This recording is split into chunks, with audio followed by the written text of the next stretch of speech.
Brain wash স্কুলের পক্ষ থেকে জানাই ইসলামিক শুভেচ্ছা। আসসালামু আলাইকুম ওয়া রাহমাতুল্লাহি ওয়া বারাকাতুহু। আল্লাহ দয়া, শান্তি আর রহমত তোমাদের সবার উপরে বর্ষিত হোক। আসলে সরাসরি আমরা ক্লাসে চলে যাই। এসএসসি 2025-26 ব্যাচের জন্য গণিত অষ্টম অধ্যায়, তোমাদের সাধারণ গণিত বইয়ের অষ্টম অধ্যায়ের উপপাদ্য 21 নম্বর প্রশ্নটা কি? বৃত্তের একই চাপের উপরে দণ্ডায়মান বৃত্তস্থ কোণগুলো পরস্পর সমান। বৃত্তস্থ কোণগুলো পরস্পর সমান। তো এখন লক্ষ্য করো, একটু লক্ষ্য করো। আচ্ছা, এখানে আমাদের বৃত্ত সম্পর্কে একটু শিখতে হবে। বৃত্তটা কি দেখো তো? এটাকে বলে বৃত্ত, তাই না? এটা কেন্দ্র। চাপ শিখতে হবে, চাপ। এবার চাপটা কি দেখো? এই যে এটাকে বলে চাপ। মনে করো এ বি, তাহলে এ বি চাপ হয়ে গেল। আবার এটাও কিন্তু চাপ, ঠিক আছে? বড় চাপটার নাম হলো অধিচাপ। অধিচাপ আর ছোটটার নাম কি? উপচাপ। উপচাপ।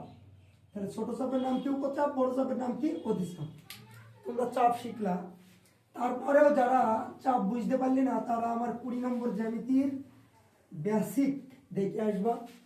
সেখানে বিস্তারিত আলোচনা করা আছে। এবং চাপ হয়ে গেল দণ্ডায়মান। বৃত্তস্থ কোণ দেখো, মনে করো এটা বৃত্ত। এই যে বৃত্তে কি যে কোণটা তৈরি হলো, এটা বৃত্তস্থ কোণ। এই যে বৃত্তে দেখো, এই যে বৃত্তে যে কোণগুলো তৈরি হয়েছে, এই যে বৃত্তে যে কোণগুলো তৈরি হয়েছে সেটা কি? বৃত্তস্থ কোণ। মজার ব্যাপার হলো একই চাপের উপরে যতগুলো বৃত্তস্থ কোণ তৈরি হবে সবগুলো সমান। যদি এটা 30 ডিগ্রি হয় তাহলে এটা কত? 30 30 30। তার মানে একই চাপের উপরে, এই যে একই চাপের উপরে যদি বৃত্তস্থ কোণ 1000 হয়, ওই 1000টা কোণই সমান। যদি দুইটা হয়, দুইটাই সমান। তো আলোচনা করবো আমরা, সমস্যা নাই। একটু কেন্দ্রস্থ কোণ চেন। এই যে কেন্দ্রে কি যে কোণটা তৈরি হয় সেটাকে কেন্দ্রস্থ কোণ বলে। একই চাপের উপরে বৃত্তে, এই যে বৃত্তে যেটা হয় সেটা বৃত্তস্থ কোণ। আশা করি তোমরা চিনে গেছো। এখন আসো আমরা জ্যামিতিটা প্রমাণ করার চেষ্টা করি। তো প্রমাণ করার আগে বিশেষ নির্বাচন একটু লিখে ফেলি। হ্যাঁ, বিশেষ নির্বাচনটা কেমন হবে দেখো।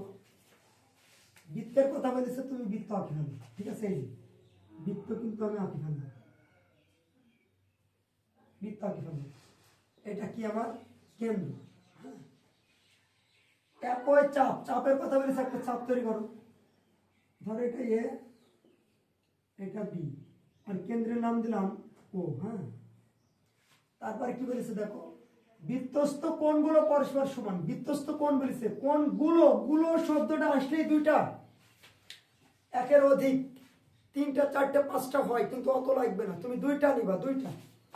তাহলে দেখো, দেখো কি চাপের উপরে বলেছে না? এই যে চাপ, এটা আমার চাপ হয়ে যায়নি, এটা কিন্তু আমার চাপ। হ্যাঁ, এই চাপের উপরে দেখো, তাহলে এই যে একটা আঁকালাম,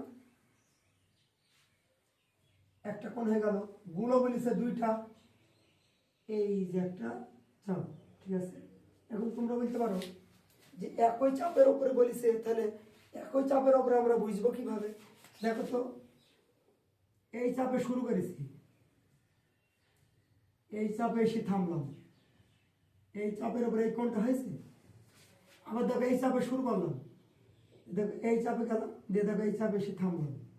একই চাপের উপরে এটা হয়েছে। তার মানে একই চাপের উপরে দুইটা বৃত্তস্থ কোণ, বৃত্তে যে কোণটা হয় সেটা বৃত্তস্থ কোণ। তাহলে বৃত্তস্থ কোণ আঁকাইতে পেরেছি। ওকে, জ্যামিতি কিন্তু আমাদের আঁকানো হয়ে গেল। এখন এটার নাম দাও, তুমি মনে করো যে এ বি, এটা দাও সি, এটা দাও ডি, ঠিক আছে? এখন আমরা বিশেষ নির্বাচন লিখবো। জ্যামিতি কিন্তু আঁকানো হয়ে গেল। হ্যাঁ, বিশেষ নির্বাচন। তো বিশেষ নির্বাচনটা কেমন? মনে করি, দেখো মনে করি প্রথমে কি করলাম? প্রথমে ও কেন্দ্র বিশিষ্ট একটা বৃত্ত আঁকলাম না? এই যে এইভাবে, এইভাবে একটা ও কেন্দ্র বিশিষ্ট বৃত্ত আঁকলাম। তাহলে দেখো প্রথমে ও কেন্দ্র বিশিষ্ট একটি বৃত্ত আঁকলাম। এইটা দেখি তুমি এটা আঁকিছো, এখন এইটা যেভাবে আঁকিছো এখানে সেইভাবে লিখবা, ওইটাকে বলে বিশেষ নির্বাচন। ঠিক আছে, তো ওইটাই করছি। প্রথমে একটা বৃত্ত আঁকলাম, তারপরে কি করলাম বলো তো, একটা চাপ তৈরি করলাম না? চাপ তৈরি করলাম, এ বি। তাহলে দেখো, তারপর এ বি চাপ আঁকলাম।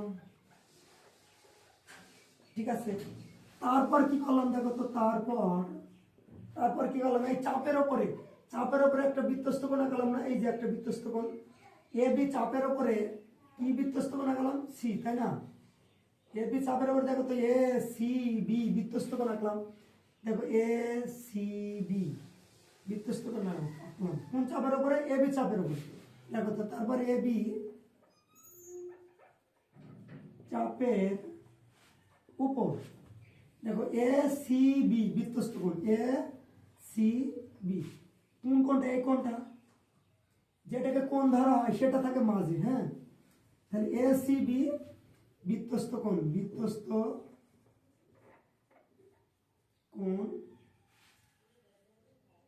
আঁকলাম। ঠিক আছে না? তারপর আবার দেখো আর একটা বৃত্তস্থ কোণ আঁকলাম কোন চাপের উপরে? এ বি চাপের উপরে। তাহলে দেখো যে তারপর আবার, ঠিক আছে, এ বি চাপের উপর। দেখো তো, চাপের উপর না, এ বি চাপের উপরে, এটা ডি, তাই না? এই যে A D B, A D A B চাপের উপর, সরি চাপের উপর এ ডি বি। দেখো এ ডি বি, এটা B, A A D B কি করে রাখলাম? বৃত্তস্থ কোণ আঁকলাম। সব লেখা হয়ে গেল, সব লেখা কিন্তু আমার হয়ে গেছে। এখন প্রমাণ করতে কি বলেছে দেখো তো, প্রমাণটা হচ্ছে কি যে এই প্রশ্নের শেষের অংশটা প্রমাণ। তো দেখো দণ্ডায়মান বৃত্তস্থ কোণগুলো পরস্পর সমান, বৃত্তস্থ কোণগুলো পরস্পর সমান, তার মানে এই কোণটা যতটুকু হবে এই কোণটাও কিন্তু ততটুকু হবে। যদি এটা 30 ডিগ্রি হয় তাহলে এটা কত ডিগ্রি হবে? 30। এটা 40 হলে এটা 40, এটা যা হবে এটাও তাই হবে। আর আমরাও জানি, এটাকে মুছে দিই। হ্যাঁ, দেখো আমরাও জানি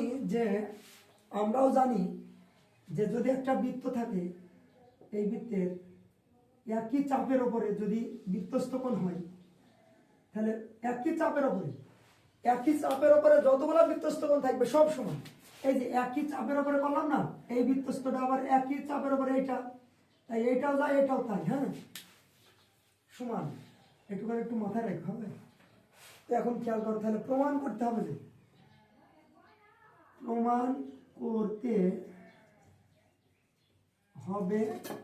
যে ঠিক আছে, প্রমাণ করতে হবে যে দেখো এখন প্রমাণ করতে হবে যে কি প্রমাণ করতে হবে? ওই যে বৃত্তস্থ কোণগুলো সমান, বৃত্তস্থ কোণ কোনটা? তাহলে এ সি বি। দেখো এ সি বি কোণ সমান আর একটা বৃত্তস্থ কোণ কি? আর একটা বৃত্তস্থ কোণ হচ্ছে এ ডি বি। দেখো এ ডি বি, তার মানে দেখো এই বৃত্তস্থ কোণ সমান এই বৃত্তস্থ কোণ, এই যে এ সি বি সমান এ ডি বি। আশা করি তোমরা বুঝতে পেরেছো, এটা হলো বিশেষ নির্বাচন।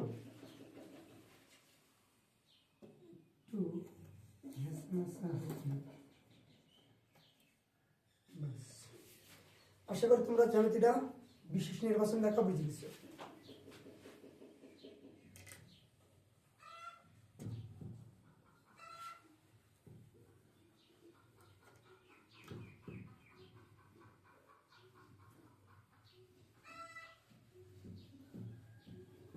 এখন আমরা অঙ্কন শিখব, তাই না? তোমরা কি বুঝতে পেরেছো জ্যামিতিটা?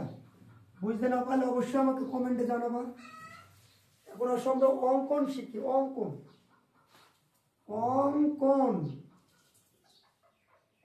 হলো এই জ্যামিতির ওই অংশটা যেটা প্রশ্নে দেওয়া নেই, প্রশ্নে যা দেওয়া আছে সব আঁকে ফেলেছি, কিন্তু এই জ্যামিতিটা প্রমাণ করার জন্য তোমার একটা কেন্দ্রস্থ কোণ লাগবে। কেন কেন্দ্রস্থ কোণ লাগবে? এই সূত্রটা একটু মাথার মধ্যে নিয়ে নাও। যখনই বৃত্তস্থ কোণ দুইটুর কথা বলবে বা বৃত্তস্থ কোণের কথা বলবে, তখনই জানবা যে কেন্দ্রস্থ কোণ লাগবে। তাহলে এখন এই কেন্দ্রস্থ কোণটা তৈরি করতে যে জিনিসগুলো লাগবে সেটাই হলো আমার অঙ্কন। তো দেখো, আর যদি না বুঝতে পারো, বিস্তারিত 20, 21, 20, 19, 18-তে এগুলো বিস্তারিত বোঝানো আছে, একটু দেখে আসবো।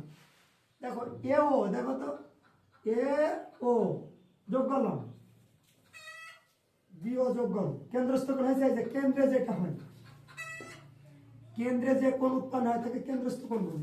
এই যে কেন্দ্রে কোণ হয়ে গেছে না, এটা হলো কেন্দ্রস্থ কোণ। তাহলে এ ও যোগ করলাম আর বি ও যোগ করলাম, কেন্দ্রস্থ কোণ হয়ে গেল। তাহলে এখানে লিখে নাও এ ও এবং বি ও যোগ করি, অঙ্কন শেষ। অঙ্কন শেষ। আশা করি বুঝতে পেরেছি। তাহলে এই জ্যামিতিটা প্রমাণ করার জন্য আমার কি লাগলো? কেন্দ্রস্থ কোণ। কেন লাগলো? কারণ বৃত্তস্থ কোণের কথা বললেই কেন্দ্রস্থ কোণ লাগবে। তো এখন আসো আমরা এই জ্যামিতিটা খুব সুন্দরভাবে বোঝার চেষ্টা করি, ঠিক আছে? দেখো এখন আমরা এটা জ্যামিতিটা বোঝার চেষ্টা করবো। এখানে আমার একটু ডিস্টার্ব হয়ে গেল, খেয়াল করো। এখন এই জ্যামিতিটা আমরা প্রমাণ করব। প্রমাণ, এই যে প্রমাণ। প্রমাণ দেখো কত সহজ। এখানে আমরা একটা কেন্দ্রস্থ কোণ দেখতে পাচ্ছি আর দুইটা বৃত্তস্থ কোণ দেখতে পাচ্ছি, ঠিক না? তো দেখো কেন্দ্রস্থ কোণটা কিন্তু এবি চাপের উপরে আছে, এই যে। আবার এই বৃত্তস্থ কোণটা দেখো, এটাও কিন্তু এবি চাপের উপরে। আবার তুমি এই বৃত্তস্থ কোণটার দিকে লক্ষ্য করো, এটাও কিন্তু এবি চাপের উপরে আছে। তার মানে এখানে দুইটা বৃত্তস্থ কোণ এবং একটা কেন্দ্রস্থ কোণ, তিনটা কোণই আছে এবি চাপের উপরে, একই চাপের উপরে আছে। তখন কিভাবে লিখবো? এখন লিখবো এ বি চাপের উপরে। লেখো যে এ বি চাপের উপর, এ বি, দেখো এ বি চাপের উপর কেন্দ্রস্থ কোণ। আমি একটু দূরে লিখি, আসছে না। দেখো এ বি চাপের উপর কেন্দ্রস্থ, কেন্দ্রস্থ কোণ কোনটা? এ ও বি, এ ও বি, ঠিক আছে না? আবার দেখো, আবার এ বি চাপের উপর বৃত্তস্থ কোণ, বৃত্তস্থ, বৃত্তস্থ কোণ কোনটা বলো দিনি? বৃত্তস্থ কোণ দেখো তো, এ বি চাপের উপরে এ সি বি, এটা বৃত্তস্থ কোণ। এ সি বি লেখা যায়, বৃত্তস্থ কোণ লেখা যায়। বুঝতে পেরেছো বিষয়টা? তাহলে তোমরা মনে হয় বুঝতে পেরেছো। আবার দেখো এখানে, তাহলে এ বি চাপের উপরে একটা কেন্দ্রস্থ কোণ পেলাম, একটা বৃত্তস্থ কোণ পেলাম। যখনই একটা কেন্দ্রস্থ কোণ আর একটা বৃত্তস্থ কোণ পেয়ে যাব, তখনই নিয়ম হচ্ছে এরকম যে কেন্দ্রস্থ সমান বৃত্তস্থ। তাহলে দেখো কেন্দ্রস্থ এ ও বি, এই যে এটা কেন্দ্রস্থ, কেন্দ্রস্থ কোণ সমান বৃত্তস্থ কোণটা এ সি বি, এই যে এটা। কিন্তু কেন্দ্রস্থ সমান কি বৃত্তস্থ হয়? কেন্দ্রস্থ কোণ সমান কিন্তু বৃত্তস্থ কোণ হয় না। কেন হয় না তোমাদের একটু শিখাই। মনে করো এটা কেন্দ্রস্থ কোণ, ঠিক আছে, এটা বৃত্তস্থ কোণ। দেখো তো একই চাপের উপরে না, একই চাপের উপরে, একই চাপের উপরে যদি কেন্দ্রস্থ কোণ আর বৃত্তস্থ কোণ পাওয়া যায়, তাহলে কেন্দ্রস্থ কোণ যদি 60 ডিগ্রি হয়, তাহলে বৃত্তস্থ হবে 30। বুঝতে পেরেছো? কেন্দ্রস্থ কোণ যা হবে, বৃত্তস্থ কোণ তার অর্ধেক হবে। এগুলো তোমরা 20, 21 একটু দেখে আসো, এগুলো সহজ। তাহলে এখন কেন্দ্রস্থ কোণ সমান কি বৃত্তস্থ কোণ লেখা যায়? সবাই বলবে পাগল নাকি রে, বলবে না যে কেন্দ্রস্থ কোণ বৃত্তস্থ কোণের ডাবল হয় একই চাপের উপরে, আর এ সমান লিখলো, তাহলে পাগল বলবে। এখন এখানে তুমি 2 করে দাও, এই বৃত্তস্থ কোণকে 2 করে দাও, দেখো সমান হয়ে গেছে। কিভাবে দেখো, মনে করো এটা 60, তাহলে এটা কত হবে? 30। তাহলে এটাতে এটাকে গুণ করলে কত হয়? 60 হয়ে যায় না, এই যে পাশাপাশি মানে গুণ অবস্থা আছে, তাহলে এখানে 2 করে দিলে এটা সমান হয়ে গেল, ঠিক না? এটা হচ্ছে 1 নম্বর সমীকরণ, ঠিক আছে? এবার আসো 2 নম্বর সমীকরণ বের করি। আবার এ বি চাপের উপরে, আবার এ বি চাপের উপর, এ বি চাপের উপর কি কোণ? এ ও বি কেন্দ্রস্থ কোণ, এ ও বি কেন্দ্রস্থ কোণ, সরি কেন্দ্রস্থ কোণ এ ও বি, এ ও বি। দেখো আবার এ বি চাপের উপর বৃত্তস্থ কোণ, খেয়াল করো বৃত্তস্থ কোণ, ঠিক আছে? এ বি চাপের উপরে বৃত্তস্থ কোণ, এই যে এ বি চাপের উপরে কেন্দ্রস্থ কোণ, এ বি চাপের উপরে এই বৃত্তস্থ নেওয়া হয়ে গেছে উপরে, এখন এটা বাকি আছে, এটা নিয়ে নাও A D B, A D B, বুঝতে পারছো? তাহলে এই যে কেন্দ্রস্থ বৃত্তস্থ পেয়ে গেলাম, ঠিক এটার মতো লিখবো, কেন্দ্রস্থ কোণটা এ ও বি সমান সমান বৃত্তস্থ কোণটা এটা না, বৃত্তস্থ এ ডি বি। এখন কেন্দ্রস্থ সমান তো বৃত্তস্থ লেখা যায় না, কেন লেখা যায় না? কারণ হচ্ছে কেন্দ্রস্থ কোণ যা হবে বৃত্তস্থ কোণ তার অর্ধেক। এটা যদি 30 হয় তাহলে এটা কত হবে? 60। তাহলে এটা সমান করতে হলে এখানে 2 দিতে হবে, এই যে দিলাম। এটা হয়ে গেল কি আমার এখন 2 নম্বর সমীকরণ। আশা করি তোমরা বুঝতে পেরেছো। এখন আমি তোমাদের এটা কোন জায়গাতে প্রমাণ করে দিই। আচ্ছা, একটু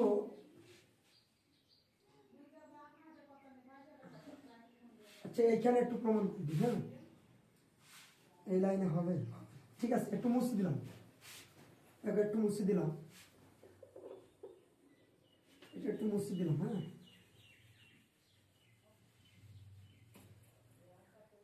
এটা আমার ছিল এ, 2 নম্বর সমীকরণ ছিল এ ও বি কোণ সমান ছিল A C B, A C B, এই যে এটা ছিল আমার 2 নম্বর সমীকরণ, ঠিক আছে? তো এইখানে আমরা ছোট করে প্রমাণ করব, খেয়াল করো প্রমাণ করবো কিভাবে। তাহলে 1 আর 2, এই যে এখানে দেখো কেন্দ্রস্থ কোণ, কেন্দ্রস্থ কোণ এটা আমার দরকার নেই, দরকার কি বৃত্তস্থ কোণ, কারণ বৃত্তস্থ কোণ প্রমাণ করতে বলেছে, 2টা বৃত্তস্থ কোণ নিয়ে নাও, তাহলে এখানে কি 2 এ সি বি হয়েছে সমান সমান এটা 2 কোণ এ ডি বি। এখন এইভাবে কেন নিলাম একটু লক্ষ্য করো, দেখো তো এই যে এই বৃত্তস্থ কোণ সমান অবশ্যই এই বৃত্তস্থ কোণ, এই বৃত্তস্থ কোণ সমান অবশ্যই এই বৃত্তস্থ কোণ, কারণ একই চাপের উপরে যতগুলো বৃত্তস্থ কোণ থাকবে সব সমান, তাহলে আমি এই বৃত্তস্থ কোণ সমান এই বৃত্তস্থ কোণ নিতে পারি। তাহলে দেখো এটা বৃত্তস্থ কোণ, ঠিক আছে? দেখো এ, এই যে এটা এটা এটা বৃত্তস্থ কোণ, এটা নিয়ে নিছি, এটাও বৃত্তস্থ কোণ, এটাকেও নিয়ে নিছি, আর কেন্দ্রস্থ কোণ আমার দরকার নাই তাই বাতিল করে দিছি, তাই কি করেছি? বাতিল করে দিছি। এখন দেখো তাহলে সমান সমানের এই কোলে আর ওই কোলে যা মিল থাকে ওটা বাদ, তোমাদের এই নিয়ম শিখেছি আমি যে সমান সমানের এই কোলে আর ওই কোলে যেগুলো মিল থাকবে ওইগুলো বাদ। এখন দেখো তো সমান সমানের ওই কোলে এই যে এইটা আর এইটা মিল আছে তাহলে বাদ, তাহলে থাকলো কি এ সি বি, আর ওই কোলে কি থাকলো দেখো তো এ ডি বি। দেখো তো এ সি বি কোণ, এ সি বি কোণ এইটা সমান এ ডি বি কোণ এইটা, ঠিক আছে? তো আমাদের তো বলেছে বৃত্তস্থ কোণগুলো পরস্পর সমান, তাহলে আমরা কি সমান করতে পেরেছি? প্রমাণিত হয়ে গেল, প্রমাণিত। আশা করি তোমরা বুঝতে পেরেছো, আশা করি তোমরা বুঝতে পেরেছো, ঠিক আছে? অঙ্ক এখানে শেষ। তারপরেও জ্যামিতিটা যদি তোমরা বুঝতে না পারো আমাকে অবশ্যই কমেন্টে জানাবা, আমি এই জ্যামিতির ব্যাপারে আরেকবার ক্লাস করাবো দরকার হলে। আর আমার বিশ্বাস আমি তোমাদের ব্রেনকে ওয়াশ করতে পেরেছি। তো এখানে সমাপ্ত করছি। আসসালামু আলাইকুম ওয়া রাহমাতুল্লাহি ওয়া বারাকাতুহু। আল্লাহ দয়া, শান্তি আর রহমত তোমাদের সবার উপরে বর্ষিত হোক।